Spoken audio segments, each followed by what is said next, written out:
Hello, everyone. I'm Jim Garrison. I want to welcome you to this session of Humanity Rising.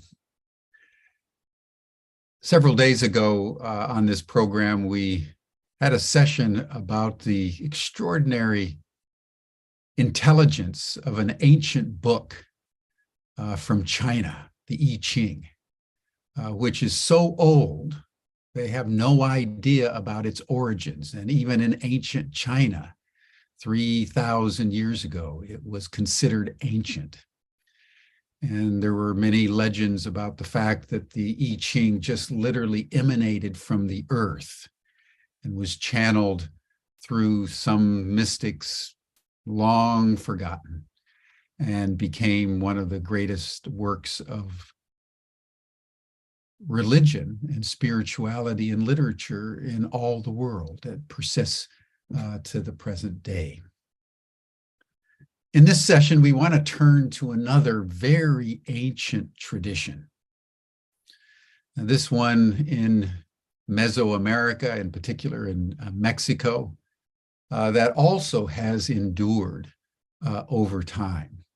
And I want to note this particular aspect as we begin today, because as you heard from Spring Cheng about the I Ching, the communist government that seized power in October 1 of 1949, after a long civil war in China, declared all manner of things from ancient Chinese civilization to be bankrupt and needed to be vanquished. And in the Cultural Revolution, millions of people were killed.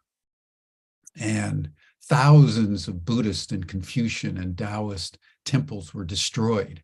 Books were burned. And it was only because the I Ching had been translated into so many languages that it held its own and is now being rediscovered. Many of the deep wisdom teachings of antiquity have suffered similar fates, particularly in the West at the hands of the Judeo-Christian and Islamic traditions, which considered the ancient wisdoms to be a form of what they called paganism and superstition. So today we're going to look at a tradition that was very ancient. And then when the Spanish conquistadors came to Middle America and Latin America and began to destroy the ancient cultures, this tradition went underground and sustained itself over time in secret for over 500 years.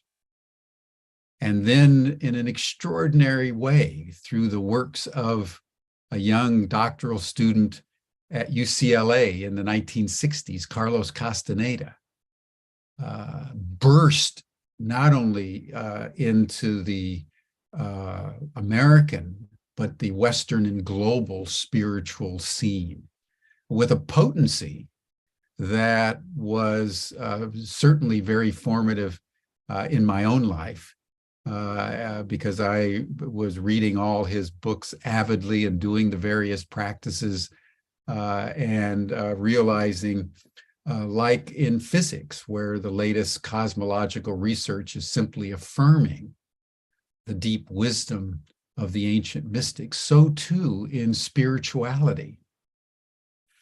As the prevailing Abrahamic religions in the West and, Hinduism and Buddhism in the East have come to a certain ossification, what is now bursting into the global awareness are wisdom traditions that predate the rise of the axial religions. So one of the extraordinary gifts of our generation is that we're both products of scientific enlightenment and in the West, the Abrahamic religions, but we're experiencing an upsurge and a breakthrough of spiritual traditions that predated the very religions and technologies and scientific worldviews that not only shaped our lives, but which we thought were the only thing that mattered. And now on the brink of self-destruction, we're being humbled and realizing that we don't know as much as we thought we did. And in our hubris of thinking we knew, we proceeded to almost destroy the world. And in an extraordinary, subtle way, the spirit that guides the affairs of history and the universe itself is bringing to our awareness the deepest strands of human reflection, long forgotten, long repressed, but which now are essential for our redemption. So today we want to really focus on the Toltec tradition, the Toltec spirituality of Mesoamerica. And to do so, we want to invite back to Humanity Rising HeatherAsh, who's been on our programs several times before, who is steeped in the Toltec tradition, and over the various sessions has told us a lot about the corpus of material that Carlos Castaneda channeled, but it's much broader than Castaneda, obviously, as there's other major teachers that have surfaced to public awareness. And in her last session, she talked about recapitulation, just very briefly, but in a way that many people found compelling. And I received a number of emails asking for more.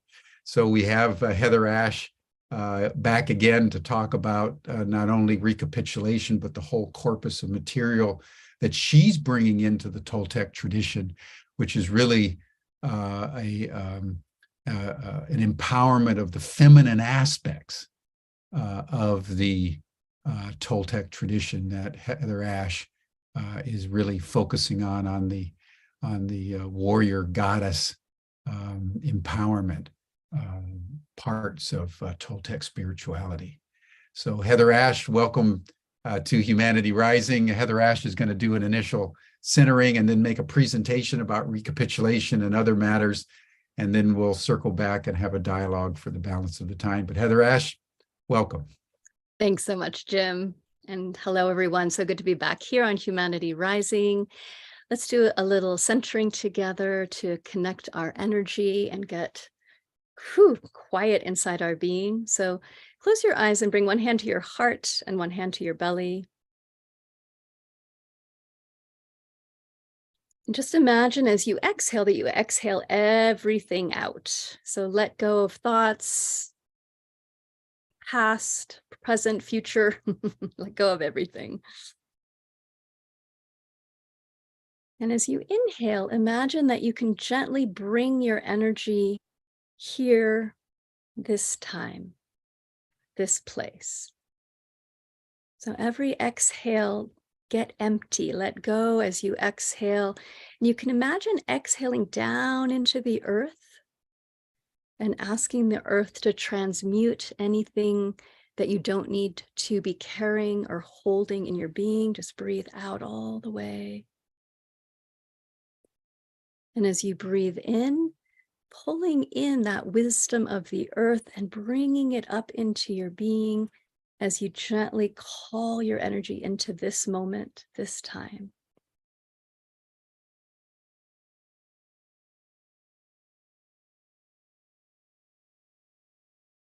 Finding your rhythm as you release and breathe down into earth, getting empty.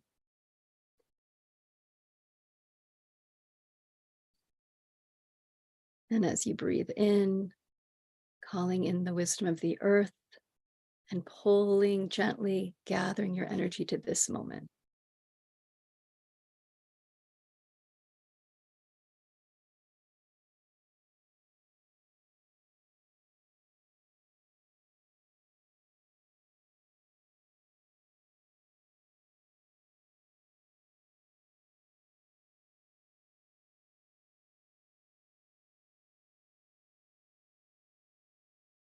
Beautiful. And feel a line of energy through the center of your being as you call your energy in, that you can drop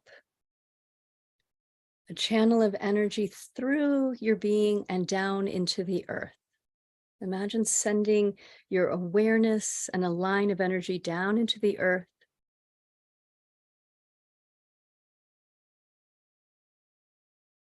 And imagine that line of energy as you drop it down into the earth as a taproot, and that you're sending a deep, deep taproot into earth, and then letting your branches, your roots spread out. So sinking that taproot down and then sending your roots out into earth.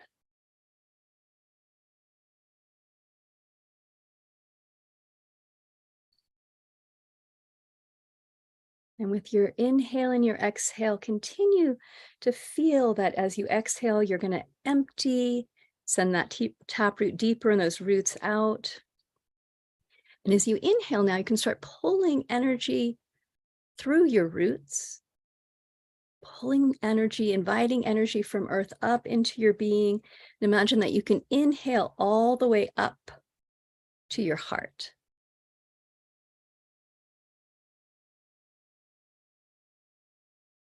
With each exhale, sending your roots deeper.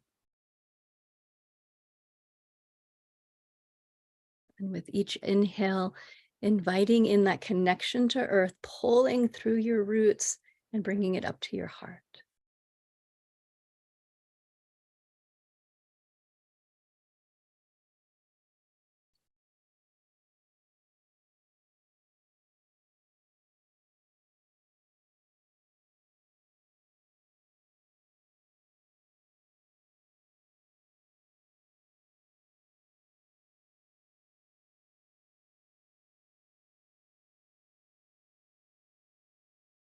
Beautiful. And again, exhale all the way out, down into your roots. And on your next inhale, inhale through your roots, up your body, all the way up to your crown. And as you inhale, send branches wide to sky. So big inhalation out to sky. Using your imagination to send your branches wide to sky.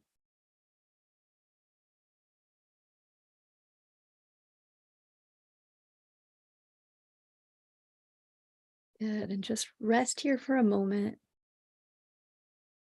Feeling your branches wide to sky, your roots deep in the earth.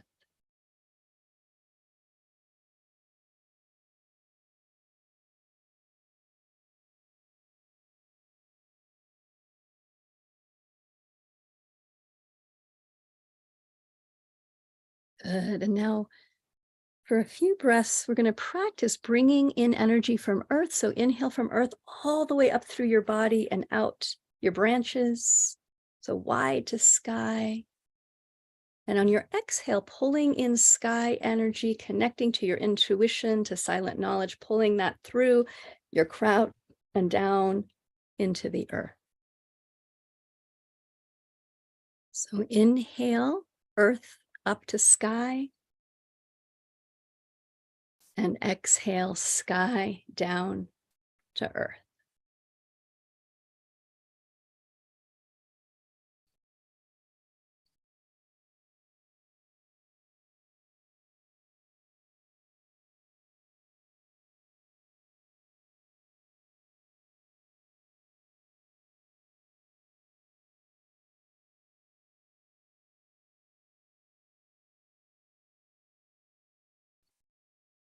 Beautiful.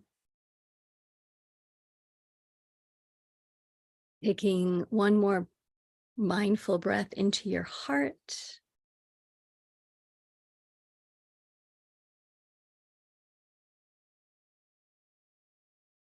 And when you're ready, you can open your eyes and be present here.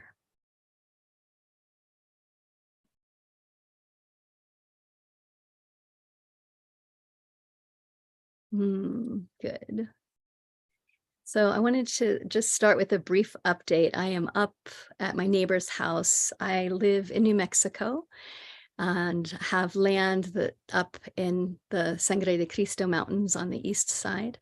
And some of you that have been on Humanity Rising before or follow me know that we had a huge wildfire that went through May 2023. And we lost, out of 180 acres, we lost about 175 acres of forest. And over the last month, we have been replanting up here. We've been making seed balls out of clay. We've planted probably now 3,000 seed balls up around the land, and they're all starting to sprout, or some of them. I don't know if all of them, but a lot of them are starting to sprout. So we have field peas and amaranth and wild grasses and wildflowers starting to sprout, and the rain has been just perfect at this point. So the image I want to share with you is last week we had a couple of women come up from University of New Mexico that their degree is in art and ecology. So they're looking at the intersection of art and ecology, and they came to volunteer. And I was able to bring them up to some of the worst part of the burn. And together we made these rock circles and planted within them many seed balls, and just sprouted, just sent seeds out as well. So we dug some in, and then we put some over the top, and then we did prayers on those sections. So the hope is that those islands will then go out to help regenerate the land. So just wanted to give a quick update on all things magical happening up at the land. And we are on Tewa land. This land used to be part of the Hakarillo Apache, the Tewa peoples, the Kiowa, and the Comanche. It's all hunting grounds for this area. And this was the other thing I wanted to share with you before we do the recapitulation. So navigating the wild is so fun. So I'm working with an incredible woman right now named Caitlin Bryson and Beata. And Beata is from the Santa Clara Pueblo. And in 2011, her Pueblo lost their watershed. They had a fire so hot they lost their watershed. So they've done a lot of regeneration up there. So Beata came out, Caitlin, several of us hiked up to the grandma tree, 400-year-old Douglas fir that survived the fire.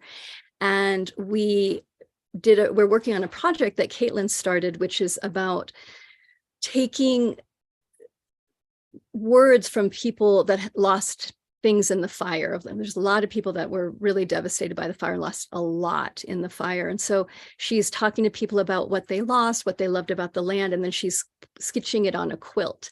And that quilt, then she soaked in honey, put cooked rice on, and we went up with the intent of burying this piece of fabric so that we can see what mycelium grows, what fungi grows.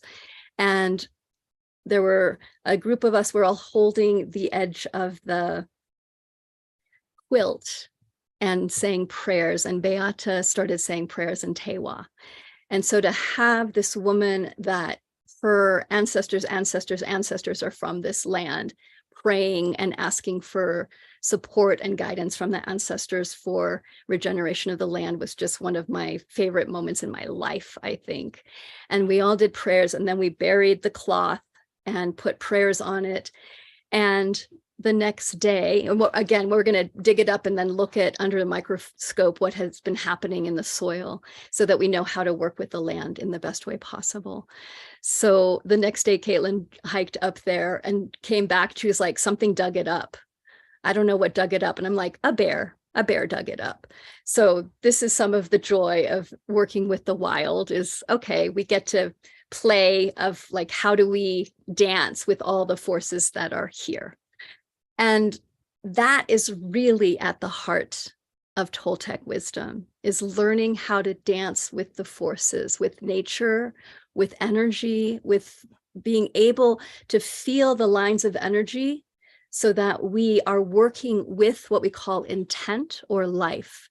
Rather than trying to use our own personal power and our own intent, we understand that we're part of a much larger force field of energy that is interconnected and interwoven, and that there is a force that moves through, that when we learn how to ride that force, to really listen and get quiet, then our actions are not just from our ego or our small vision, our vision then becomes much larger because we're working with the divine, we're working with intent, we're working with life.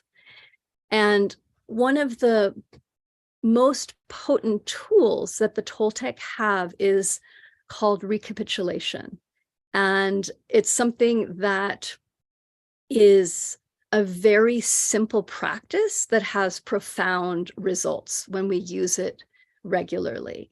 So I apprenticed with Don Miguel Ruiz, who's the author of 4 Agreements, for about 15 years, and then taught and traveled with the Ruiz family for many, many years. And I've also been deeply informed by the women that are within the Toltec tradition. And that's been one of my passions, is really learning how do we bring this wisdom into a more feminine sensibility, we can say.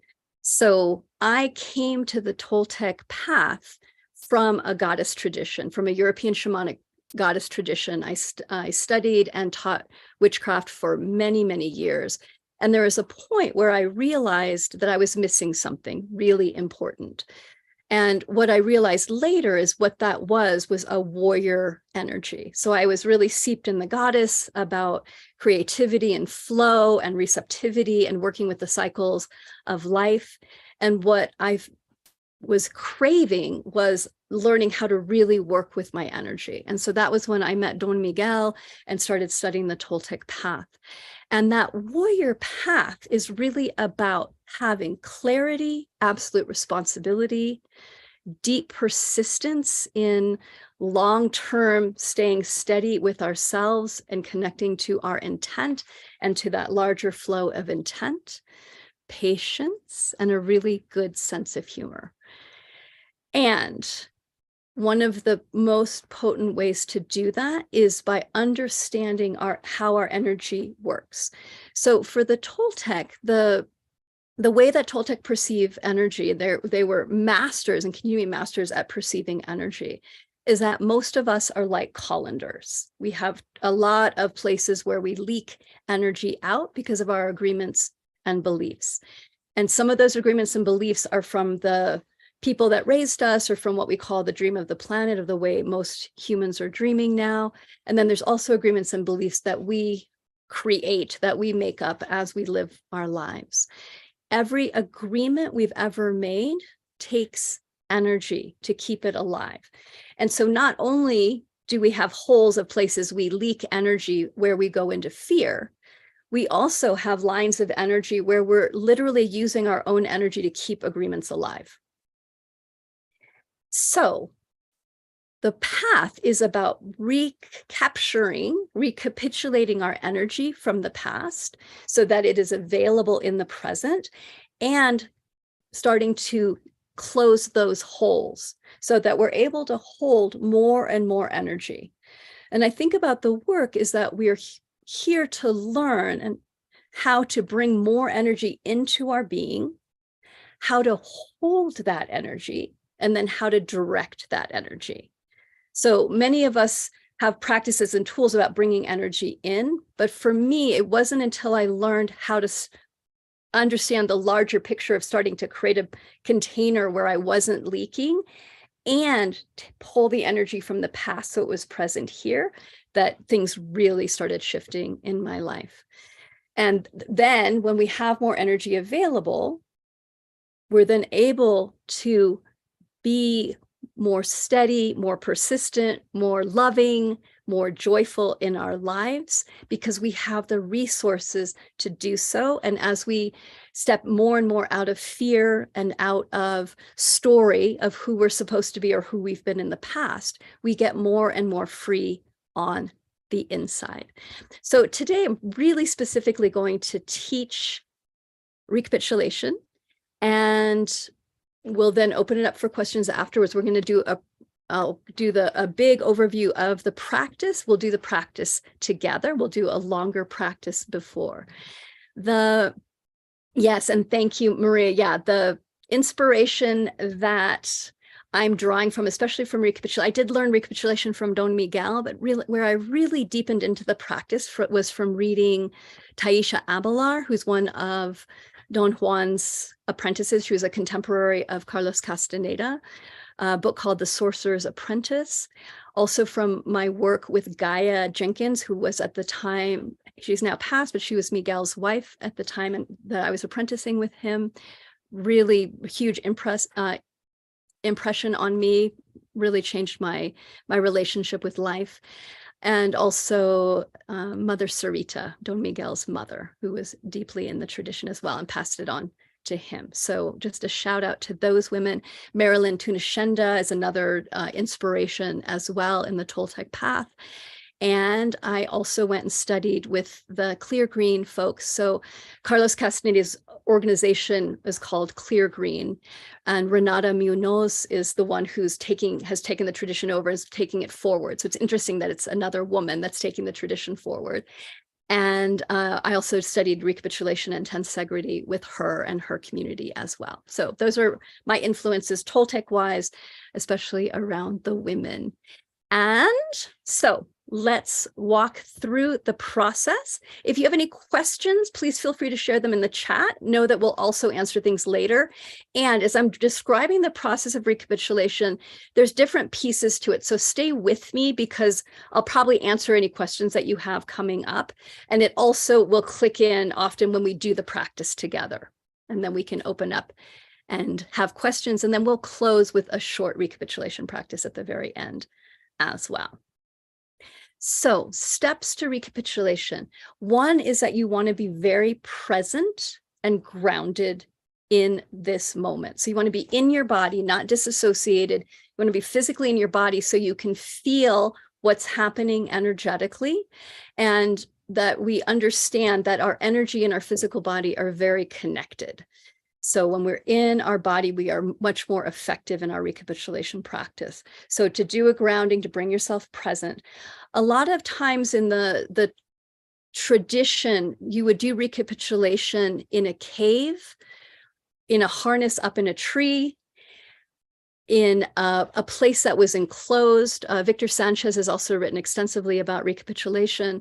And one of the things he talks about is that if you're going to recapitulate, you need to have a wooden box that you build with no nails, no screws, to your body size. And that's what you recapitulate in. So I always say, if you have the space to create a box for yourself, or you have a cave nearby that you want to recapitulate in, or you have a harness and you want to put yourself up in a tree, those are all fabulous ways to recapitulate. However, since most of us don't have those things, you don't need them. They're helpful, but really what helps with recapitulation is having a small space. So I used to recapitulate under my desk or in my closet. Again, not necessary, but it's helpful to be able to feel your energy to have a smaller space. Okay. So being present, picking the space that you're going to do your recapitulation practice in is incredibly helpful. And to have a space that you feel comfortable in and that you can go to, so that that becomes part of your practice. Your body knows, boom, we're going in, is incredibly helpful. Taisha Abelar talks about recapitulating for years in a specific cave when she worked with Don Juan. And what she did is recapitulated her entire life. Okay, pulled the energy back from her entire life. I'm going to teach you a shorter recapitulation practice and then give you also tools about how you might deepen into this practice so that you have two resources around it. Okay, so setting the stage where you're present, you're not going to be distracted, you have a space that you're alert and that you feel held by, and making sure that you're grounded. The second step is then to set your intent. And this is critical. Setting your intent means you're saying, I want to put any energy that I raise towards this word or this thing. Okay. So your intent is your focus, it's your will, it's where you're directing your energy. Your intent is incredibly powerful. When we recapitulate, what we're doing is literally pulling energy back from the past so it's present in the moment. And if you don't have an intent, if you don't say, this is where I want that energy to go, what happens is you're pulling in more energy, and that energy is going to go wherever is the easiest flow. which is going to be to your old agreements. And this is why it's so critical to have a focus, because without an intent, you might be creating more calcification of your agreements, because now more energy is going down those lines. Okay, so you can think about it that you're carving a new path and you're sending the energy down that path. Now, your intent can be a larger intent of, I want to feel more love. I want to be more loving in the world. I want to have more awareness. So it might be a larger intent, and just one word, awareness, that can be your intent. It might also be specific for something that you're about to do. So your intent might be, I want to bring this energy towards this job interview that I'm doing, or towards this hard conversation that I'm having tomorrow. So it can also be specific, and that's a very powerful way to use recapitulation as well. You're gathering your energy and then using it for something challenging that you have in front of you. Okay, either way is fine. Okay, so space, grounding, intent. And then our third step is that we connect ourselves to a larger source of energy. There's many ways to do this, but what this does is helps us stay present and helps us have another line of energy that's helping support us. So one of the traditional ways is you hook, what we call hook, your will center. And this is in the Toltec tradition, this is the womb or the womb space, or we also call the dantian. In Chinese medicine, it's called the dantian. So just about an inch below your belly button, that you imagine a line of energy from that space to the sun. Okay. Again, there's many ways to do this. This is one way. So right now, just put your hand underneath, like about an inch underneath your belly button. So you can just feel that for a second. And then imagine that line of energy going up to the sun. Okay, as we do the practice, I'm going to walk you through everything. So you don't have to remember. I'll walk you through everything. Okay, good. Chunk, chunk. There we go. Okay, so then you're connecting yourself to a larger source of energy. Then the practice itself is a breath practice, intent, and imagination. So you're holding your intent to bring more energy back into your being, to go into this, whatever your intent was. The overall intent is to bring your energy back. And then you have an intent of, and this is where it's going. Your breath is key. So using your breath in a way where you're taking big inhalations to call your energy back, and then exhale to release energy. So we'll explore that in a little bit more. There's, again, many ways to do the practice. So there is what's called a sweeping breath. And let's do that today. So the sweeping breath is you start looking towards the right and you inhale right to left. And then you exhale left to right. Okay, so it's a sweeping breath.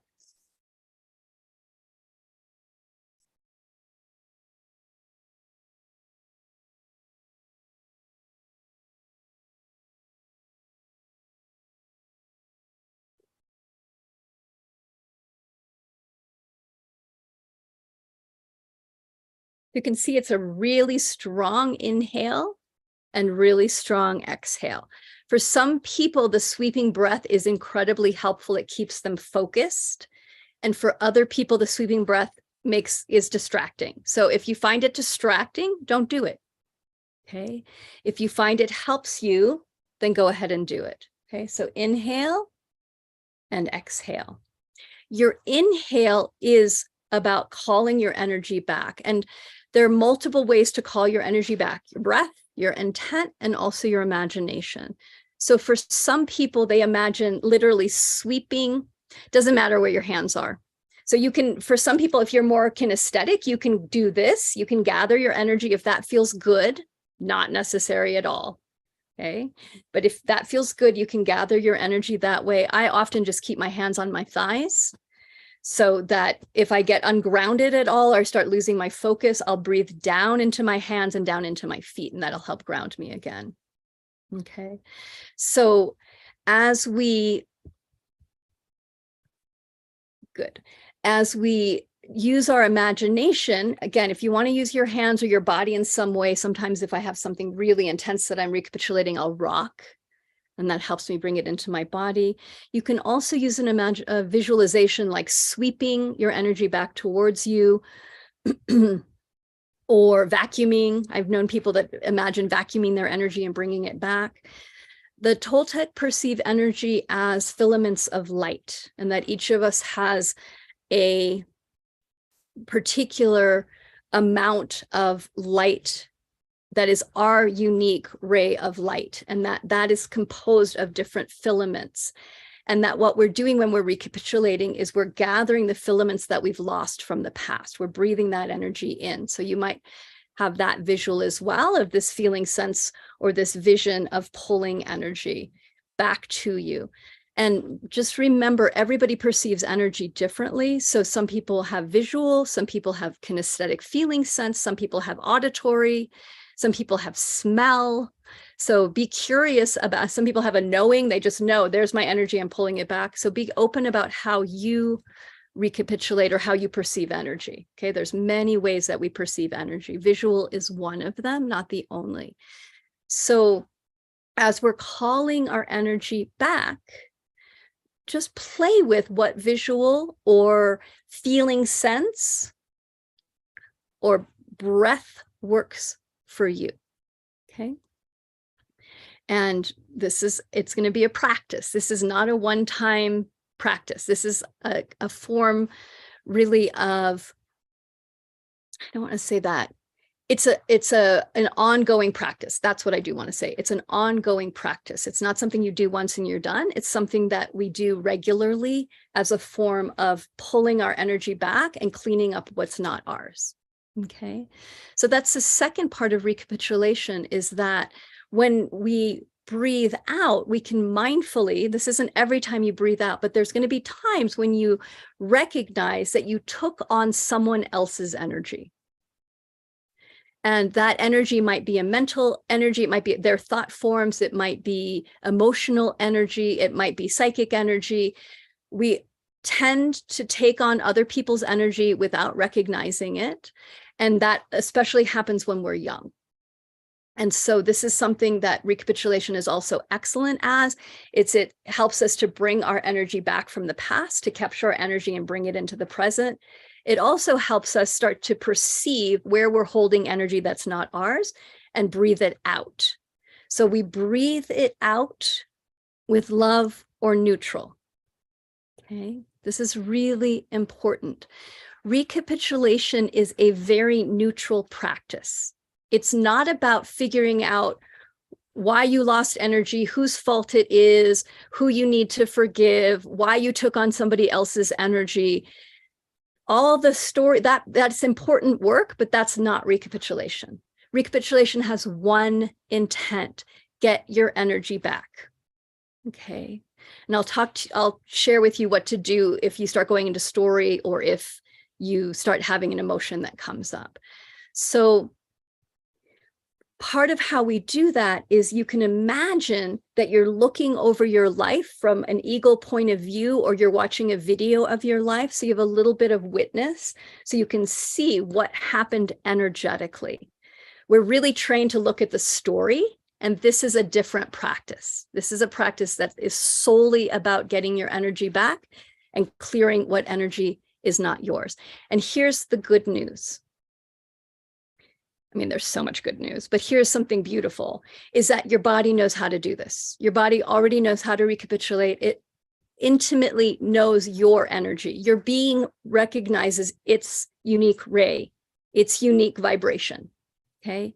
Your mind may have all sorts of opinions of, I don't know, is that it? Oh, it's their fault. But if you get out of the mind and out of the story and tap into your body, your being knows its energy. It's not confused. And so it will be like, there, I lost energy there, bring it back. Oop, this isn't mine. This vibration isn't mine. And you can release it. Okay.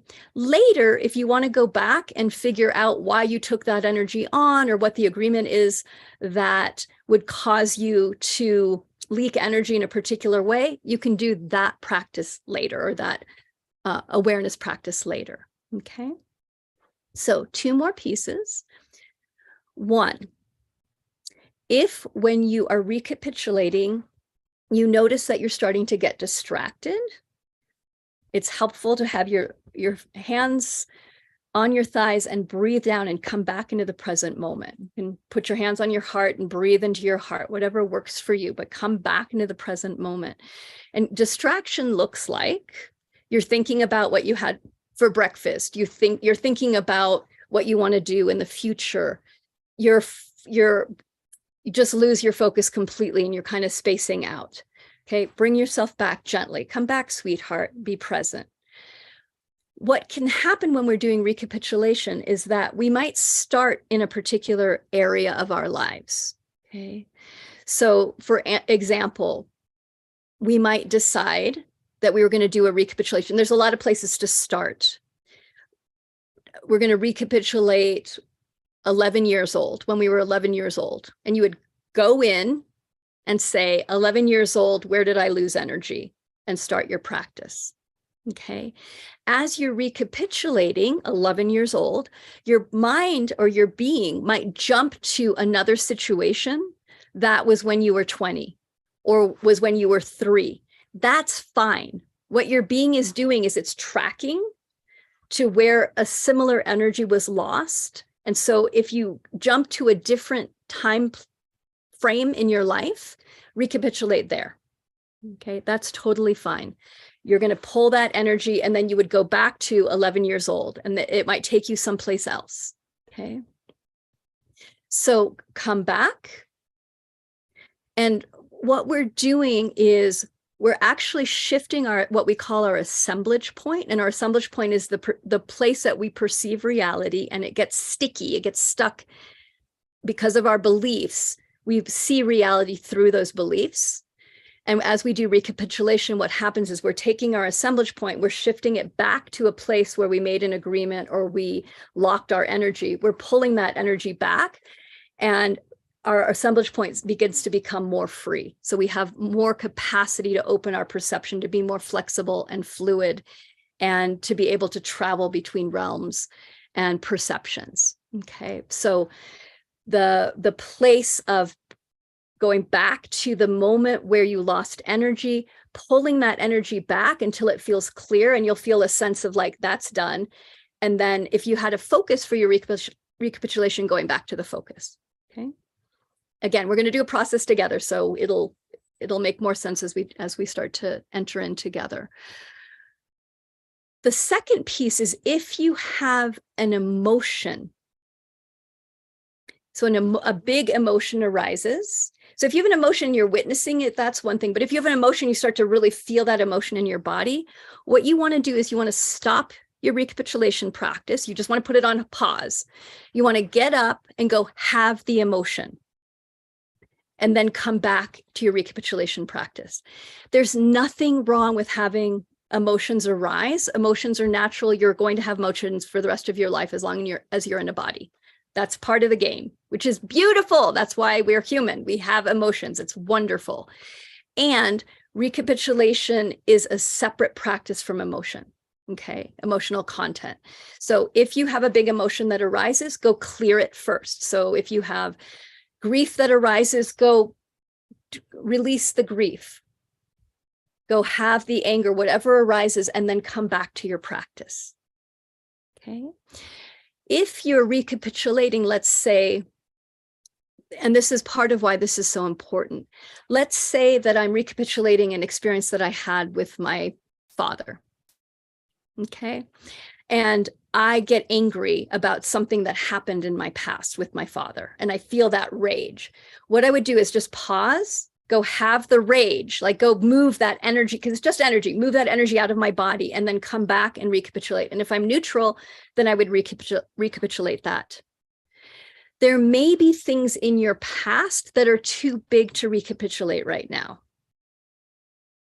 So there's going to be things in your life that when you go towards them, you start feeling an emotion, just back up. Okay. And you'll probably feel it. So I remind people, you do not want to recapitulate the most intense experience in your life to start with. You need to build your energy. So if you have something big in your life and it has this much energy, you want to work around it. Okay. So you want to recapitulate things that are similar, because what'll happen is that as you recapitulate around it, you'll have more and more energy available. And there'll be a point when you'll be able to go in and recapitulate whatever that thing is, and it'll be easy.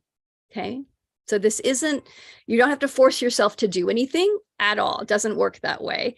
We're building our energy. We're building our capacity to hold more energy, which is partially rewiring our nervous system to hold more energy. So that's why it takes time, because we're literally changing our nervous system through this practice. Okay. So I'll share with you in a moment some ways to do recapitulation. Then we're going to go in and do a practice together. So I'm going to look specifically for questions. Recapitulation, recap a past event. You know, the word, I've never tried to figure out exactly where the word recapitulation comes from, but to recapitulate is to return to something. So, okay. So I'm just looking for questions.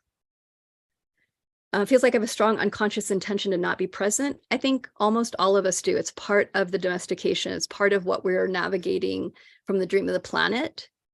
The dream of the planet does not want us to be present. So it's something all of us, and recapitulation helps us get really present. Okay. Great.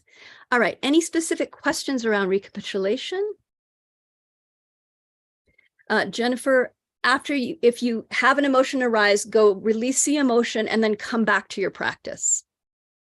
Come back to your practice. Yeah. Yes. And you literally want to get up from the place that you're in, go someplace else, have the emotion, and then come back. So you're telling your body, you're telling your being, I'm doing recapitulation here, and emotion is someplace else. Yeah. So there is, I'll explain this very, very, very briefly. What we call the dream of the planet is the way that most humans are dreaming. We can see if we look at major news, magazines, advertising, that the current way that we're dreaming as humans is based in fear and scarcity. And so that dream, and there's a lot more we could talk about, but that fear and scarcity keeps us slightly disassociated and not connected. It doesn't allow us to be present. So recapitulation, and really the Toltec path, is about understanding that we're not only undoing our own beliefs and agreements, we're also in a matrix. Exactly. We're also in a larger energetic that wants to hook our attention. As we have more energy and more capacity, it's more difficult for the outside to hook our attention. Yeah, absolutely.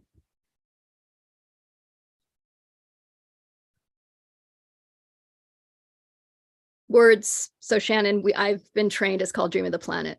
So yeah, words. Exactly. And again, we can have long debates about which are the proper words. And the energetic is the way that we are getting hooked by an outside dream. Okay. Yeah. Yeah. And we can say a collective unconscious. That's a really good way to name it. Yeah, exactly. Exactly. All right. Any more questions on the practice?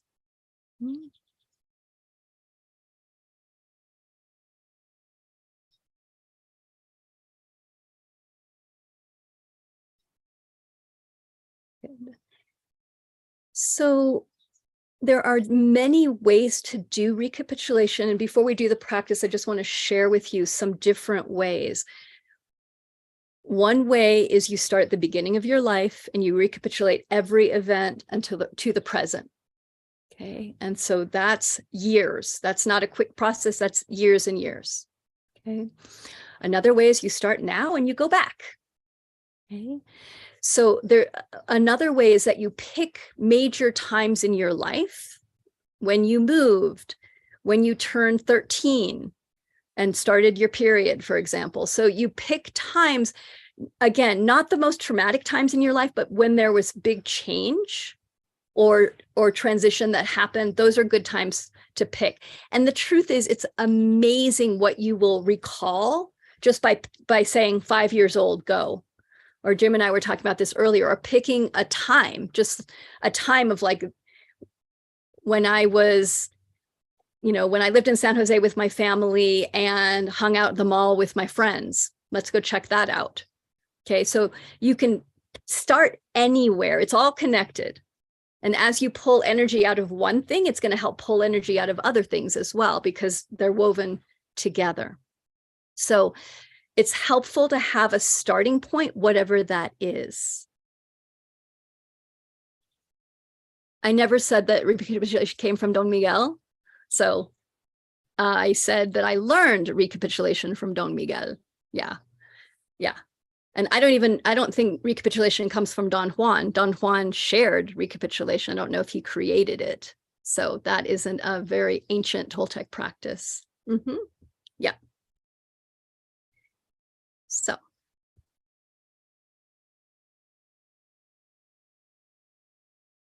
Ruiz has never, that is correct. He's never been with Castaneda. That is true.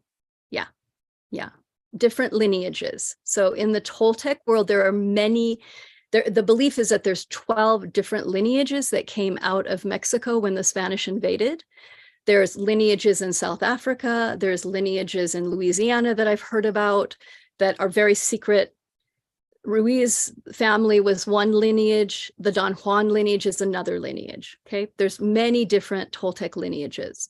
None of them are right or wrong, and they're all very similar. The Huichols have a lot of Toltec wisdom. So I've known many people that studied with the Huichols, and that the Huichols have carried forward a lot of the Toltec wisdom as well as these different lines from that source. So what happened when the Spanish invaded is all Toltec wisdom went underground for centuries, and it was prophesied that it would come back up, which it has now. So when we need it the most.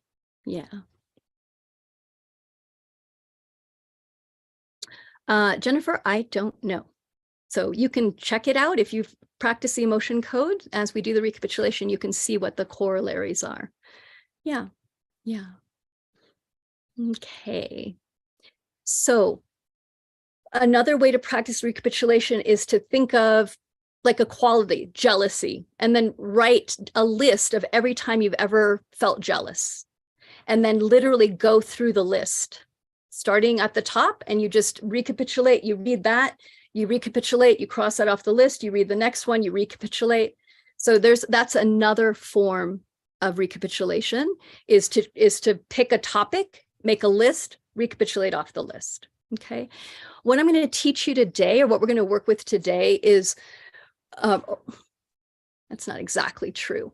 One way that I teach people that are just beginning recapitulation is that it's really helpful to do something that I call the mini recapitulation practice, which is 5 minutes every day. Okay.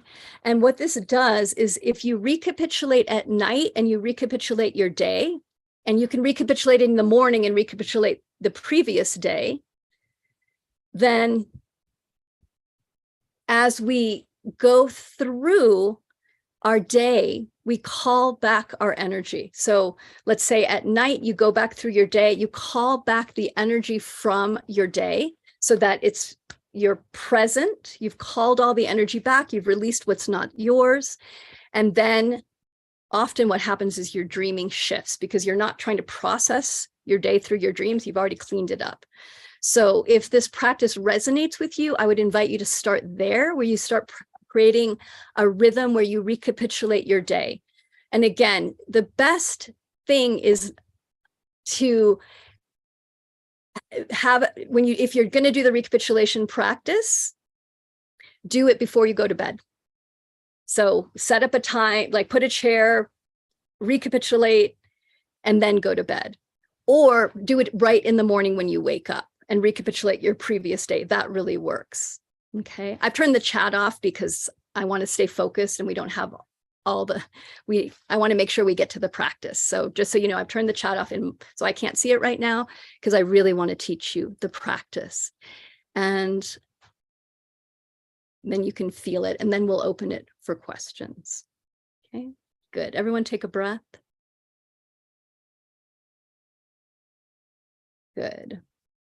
So what we're going to practice today is I'm going to pick an age, and we're going to go back in our mind to that age and recapitulate. And I'm going to walk you through for the first 5 minutes. We'll walk you through the practice, or the first 4 minutes, and then we'll do the practice in silence for a little bit. Okay. So I'll walk you through the practice for a while, and then I'll stop talking, and then you can practice once you have it in your body. And as I shared a couple pieces, if you know you have a big thing in your life at that age, you might want to pick another age.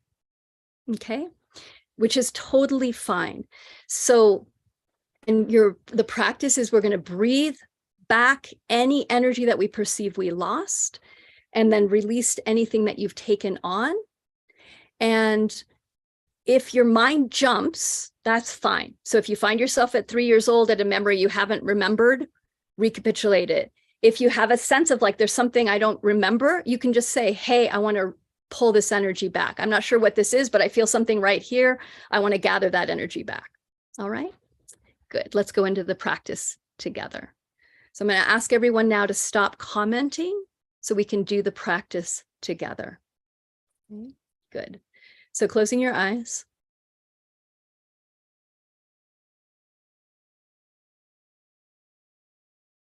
Good.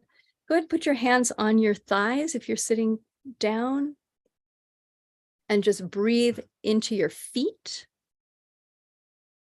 and breathe into the earth. So just drop your awareness into the earth for a moment to connect physical body with the earth. Getting present in this moment and present in your body.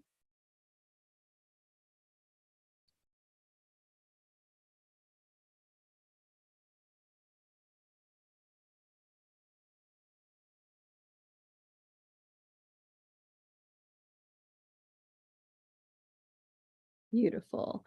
Set your intent for your recapitulation practice. Where would you like more energy to go?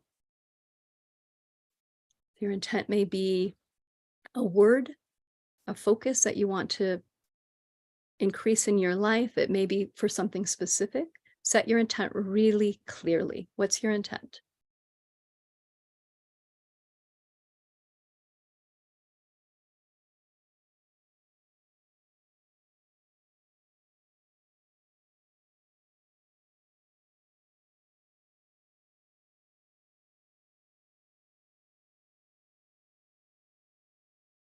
Good. And now imagine that you can connect your will, womb space, Dantian. So connect below the belly button up to the sun. So visualize a channel of energy from your will up to the sun. Connecting.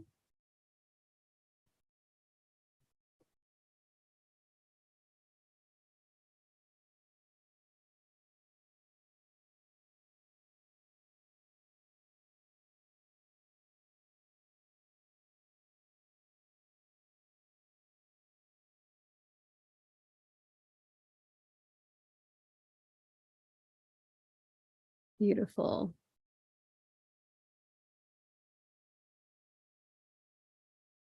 Good. So just get settled here, feeling yourself grounded and present, holding your intent, holding that visualization of your will, womb space connected to the sun.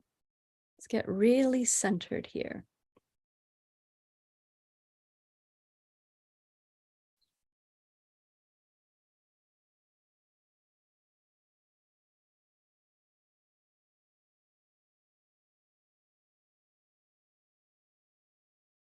Good. We're going to recapitulate a particular theme. And again, your mind may jump to different things. That's fine. Just keep pulling the energy in. The theme is this: needing to be right. Where are the places in your life where you have needed to be right, or you've been with someone who's needed to be right, that you've lost energy? Okay, so use that as your focus and start gently scanning your life and just holding in your body, where are places that I've needed to be right, or that you've been affected by other people that needed to be right. So get curious and start scanning your life. Again, your being knows how to do this. Start scanning your life for places where you needed to be right, or were you affected by somebody else that needed to be right. And when you find a place, breathe your energy back. So set your intent that you're breathing your energy back, pulling it back in, the energy that you lost from needing to be right, or being around someone else that needed to be right, because that's a place we lose a tremendous amount of energy, and that's self-importance. So pull that energy back, gathering that energy, and it's just pure energy. We're using a theme, but we're going for just pure your energy, your life force energy, breathing it back in. So let yourself go through, find a moment. And when you find that moment, you can imagine you're watching it on a video, or you can just see where you lost the energy. Breathe your energy back, pulling that energy back in. Big inhalations. And if you want to use a sweeping breath, you can use a sweeping breath.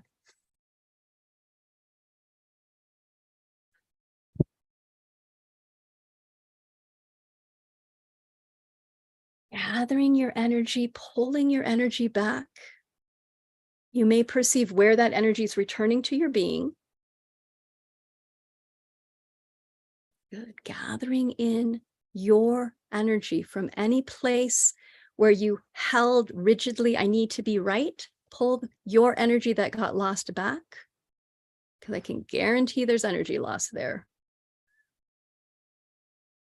And any place where you perceive that somebody else was holding, needing to be right, any place you lost energy around that, pull your energy back in, breathing your energy in, gathering it back. So big inhalations to gather your energy back in, pulling your energy in.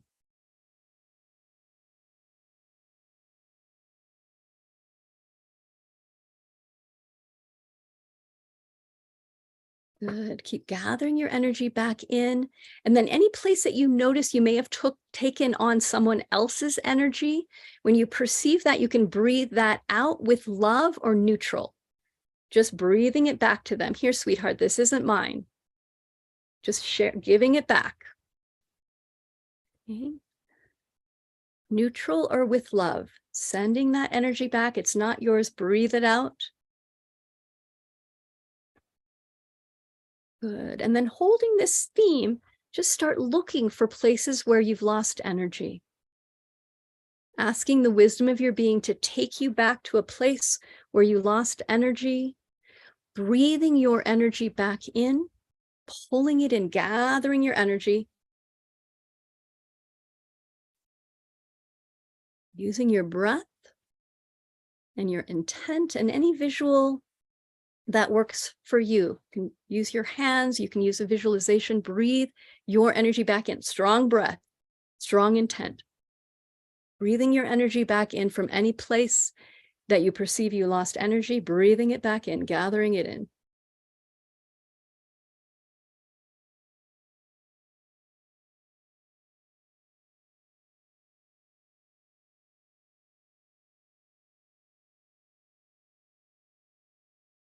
Good. And then exhaling any place that you perceive that you brought someone else's energy back in, emotional, psychic, mental. Breathe it out, release. Breathe it out, neutral or with love. Release it, send it back to where it came from.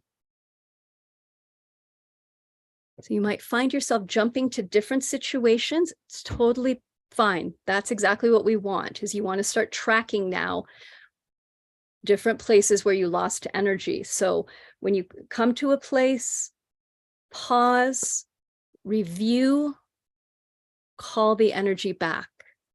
So again, you can imagine it on a video screen, and you can even pause and rewind if you want to, and then breathe the energy back in. You may just have a sense of where you lost energy. Turn your attention towards where that sense feels like and breathe that energy. You don't even need to have specifics.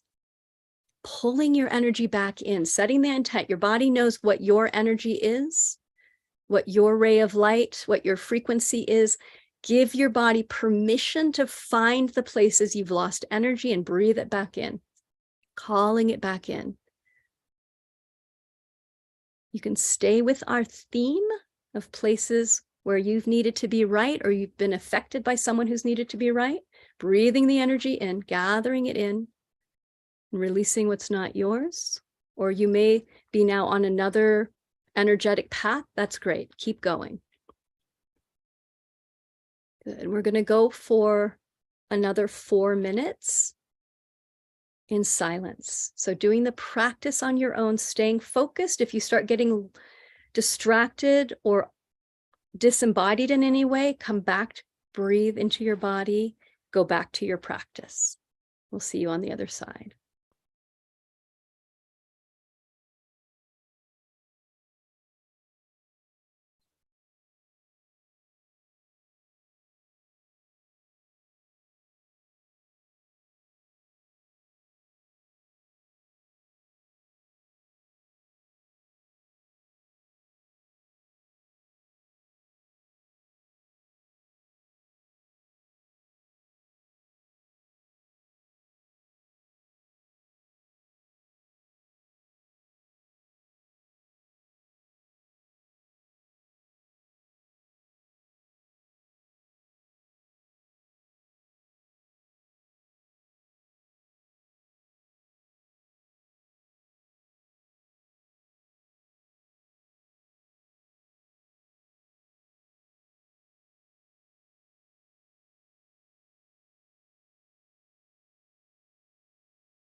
Good. 1 more minute of practice. So start closing up whatever area you're recapitulating. Start finishing up, gathering your energy back in,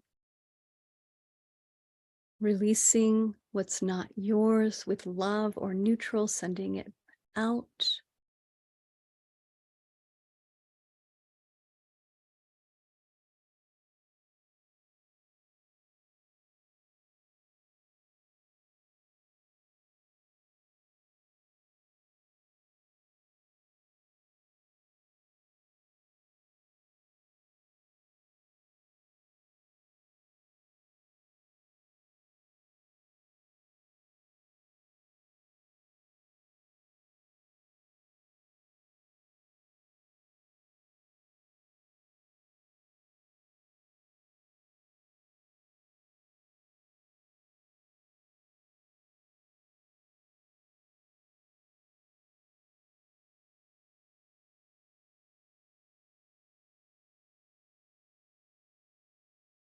Beautiful.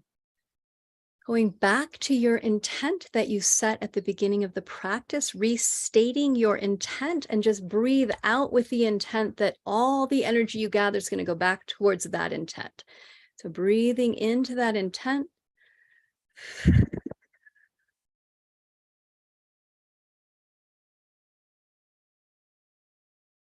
Good.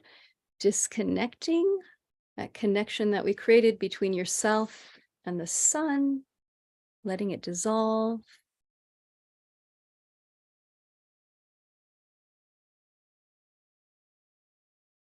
Good. And just now checking in, how do you feel? So checking in, scanning your body, noticing how your energy feels now.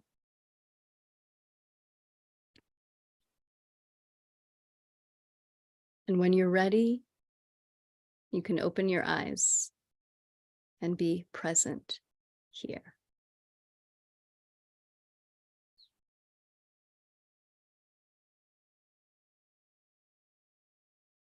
Good.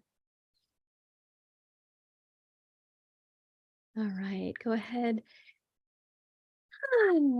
Just check in as you open your eyes, just also scan as well. And then we're going to open up for questions. Jim, anything you want to share, and you can help host the next section. Thank you so much. I went very deep into that one. That was a very good one, HeatherAsh. Thank you. What I found is, I set the intent of retrieving energy, and I realized that much of my life has been dealing with people who have been dogmatically right. And all the times in my life where, both as a protection, but given what an alpha male is trained to be, I've been the same way. So that which I most fiercely fought against, I have become on many, many occasions. And that was a powerful experience, just recalling a kaleidoscope of experiences and memories of this dialectic around dogmatic certainty, and how during part of the meditation I felt scattered and lost in it. And then I realized that my intent was to retrieve it. And I found that inhaling right to left and exhaling left to right, there's something about it that enables that to happen, at least for me, in a particularly clear way. And I also loved, I had not ever done this connection of the Dantian to the sun. And that was beautiful, to just realize you're this little dot on a planet, and your Hara point is connected out to the big sun who holds the planet and all the other planets and so forth. And you get a little fractal of it. That was very beautiful. Very, very beautiful. Thank you so much.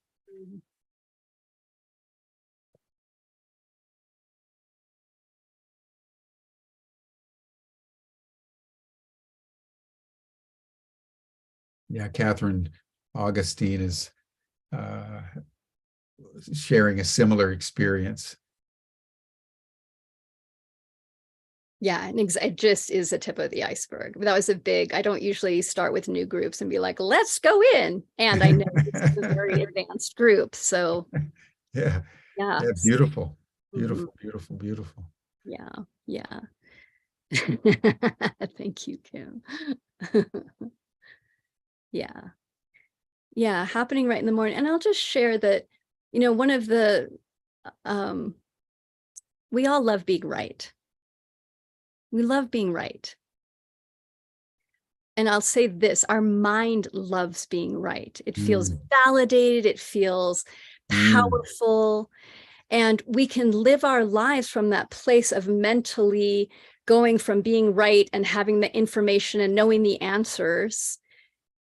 or we can realize there are multiple ways to perceive reality. There's nobody that has the right one way. One of the biggest philosophical debates I've gotten into has been with another Toltec in Scotland at a retreat that I was doing, or a presentation, who started arguing with me. I thought he was kidding. Like, there's only one way. The Toltec were the only ones that could perceive energy. They were the only ones. And I was like, no, they weren't. Many traditions perceive energy.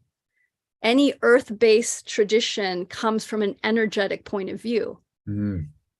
And when we really understand that humans see from different vantage points, and that's what's so beautiful, is that when we soften around needing to be right, or needing to have the only answer, or the right answer, and understand that there's things we can't perceive, and that there's many ways of doing things, then we're able to, there's this softening that happens in our body that's so beautiful. And especially for the men. Like, I have so much sympathy for men, because the domestication around needing to be right, and needing to have the answers, and needing to hold, like, is fierce. And that's part of my work, is to help all of us soften from the rigidity that we've taken on, and the battles that we've created externally, so that we can soften and come back into community, and understand in community there's going to be different points of view, and they're valid as well. There isn't one way to do anything, and no one tradition has the only answer. So, yeah. Yeah, you think of the whole Abrahamic tradition that's so based on dogmatic certainty, and therefore you have heresies, and the heresies have to be stamped out.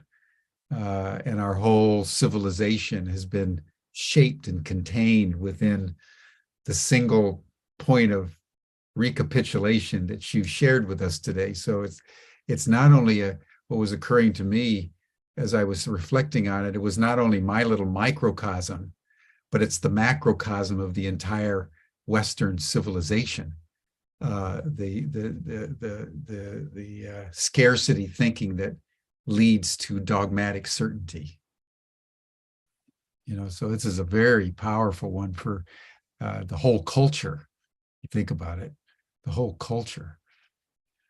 And I think a question that I would ask you, HeatherAsh, as someone who's spent many years in recapitulation, where would you put recapitulation within, the panoply of practices, say stalking and dreaming, in the warrior path, the impeccability? Would you see recapitulation as foundational or central? Does recapitulation rest on other practices that are more foundational? Where would you put it in the Toltec warrior tradition?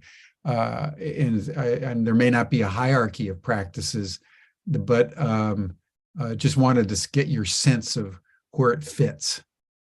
Yeah, it's a great question. So how I see recapitulation is it's one of the tools within the stalking realm.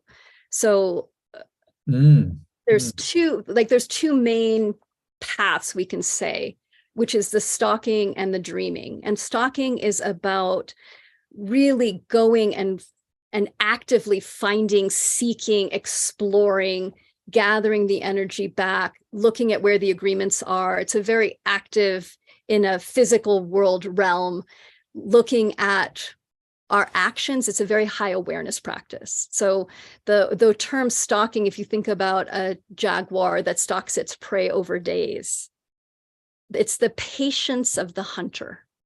That calm, present patience of the hunter. And recapitulation helps us to stalk where our energy tends to go. Because as you start doing recapitulation over and over again, you start to see the patterns in the agreements.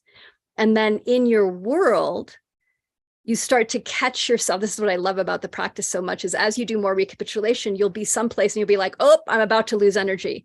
That awareness practice of stalking is enhanced by our recapitulation.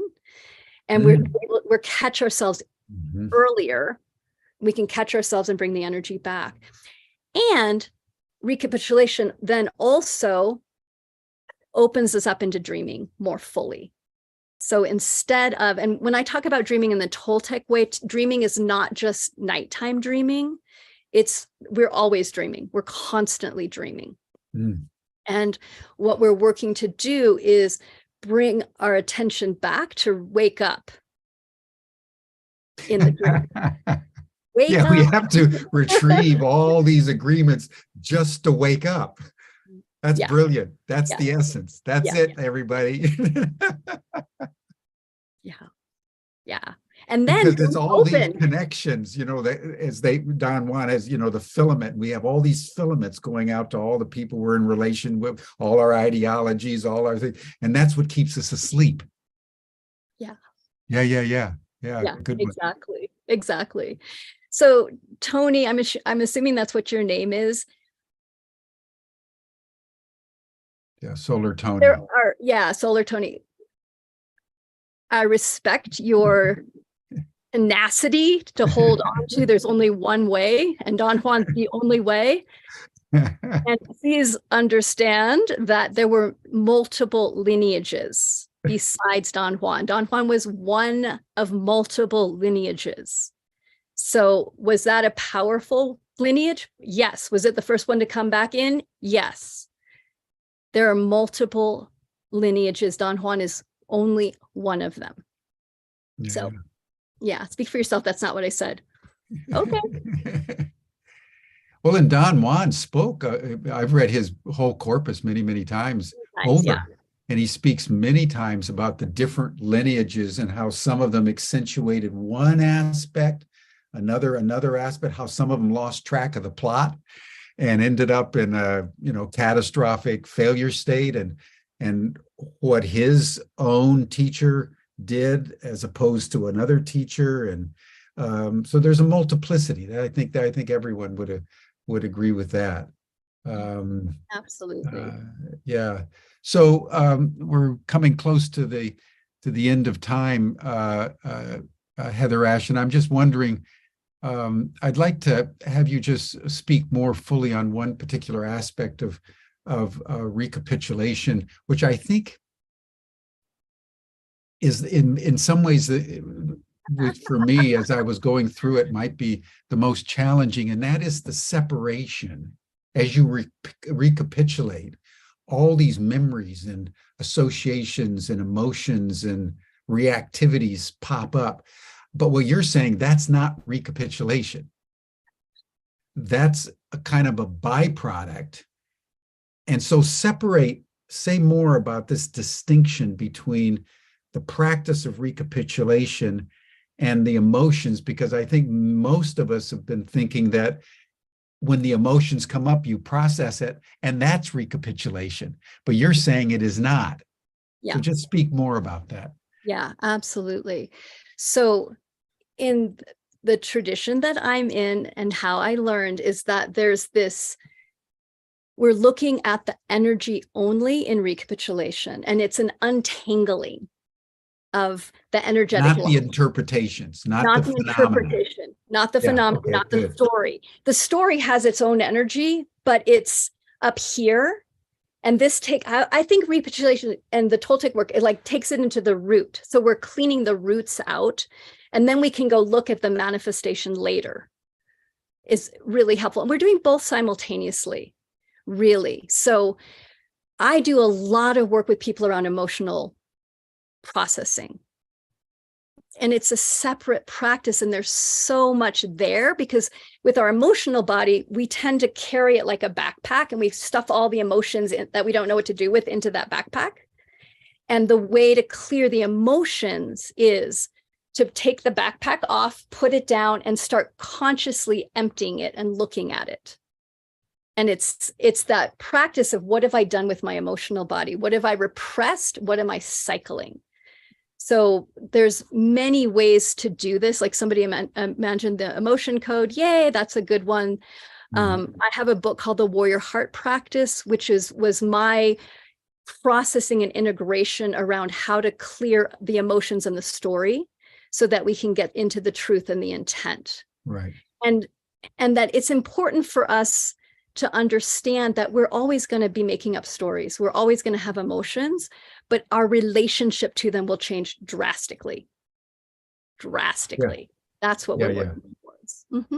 But the retrieval of the energy is the main point. Yes. But also clearing the emotions helps us retrieve the energy. So it's really like two sides of the same coin. Exactly. Yes, exactly. But the practice is really, over time, the retrieval of energy. Yes. So that we can wake up. So that we can wake up. Exactly. Exactly. That's so good. Yes. That's so profound. So any final words you want to leave with our global community today? Thank you so much, HeatherAsh. This has been phenomenal. Welcome. Yeah, and I look forward to hanging out with some of you folks afterwards. I'll just say this, is that, as Jim said, that of the different Toltec lineages, they have different focuses, which is beautiful. And Miguel's focus was always around unconditional love, getting us back to being unconditional in our relationship with life and in our relationship with each other. So for me, that's what we're waking up to, is getting out of the paradigm of conditional, I'll love you if, you're wrong, I'm right. The places that we've created so much dichotomy and binary and conflict. And conflict is great. So this isn't about not having conflict. It's about realizing that when we start to move out of that old paradigm of dichotomy and towards unconditional living and opening, then we are so fluid and flexible in our relationships to life. We're listening, we're attuned to the divine, to the life force moving through us, to intent. And that there's then this, we live from this place of watching for signs of power, of being guided, of listening for where our being needs to be, how to be in service, how to be still. And we are living out of our mind and in our heart, and our mind becomes a tool rather than the guiding force. Yes. So I'll share that. And then if anybody wants I have a download, a PDF of the steps of recapitulation that I shared. So if you want to get a copy of that download, you can write, I'll tell my team to send it to you, hello@warriorgoddess.com. And my website, I have two websites now. I'll just share that really quick. So one is warriorgoddess.com. And if you want to get that PDF, you can email hello@warriorgoddess.com, and give me a second, because they might be like, wait, what are you talking about? So let me email them. And then I have a new Substack that talks I just started it, about my journey with the fire and what came out of that, of really more unconditional living. So that is at heatherash.substack.com. Brilliant. It's called Out of the Fire. Thank you, HeatherAsh.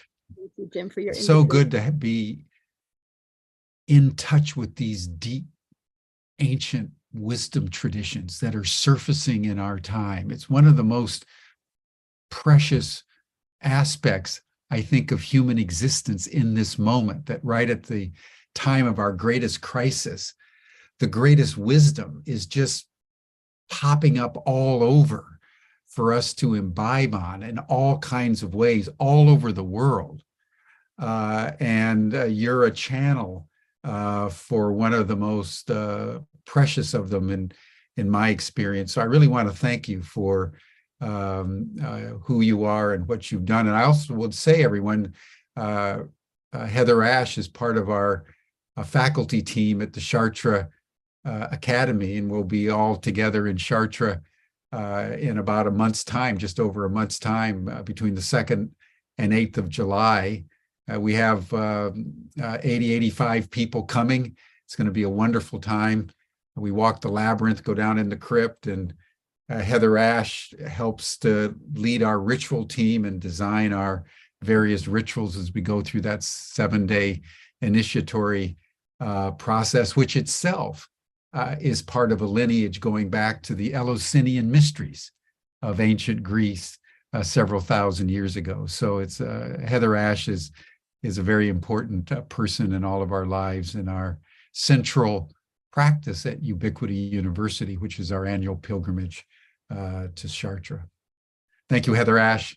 Thank you, everyone. You can join HeatherAsh in the after chat. You'll see the link that Stan has put in the chat. And then we'll see you next week. And next week, we're going to do a whole 5-day program on technologies of hope, innovative technologies in medicine and agriculture and all kinds of things that are the basis for extraordinary positivity in our world. It's all part of Humanity Rising. Thank you. Have a great weekend.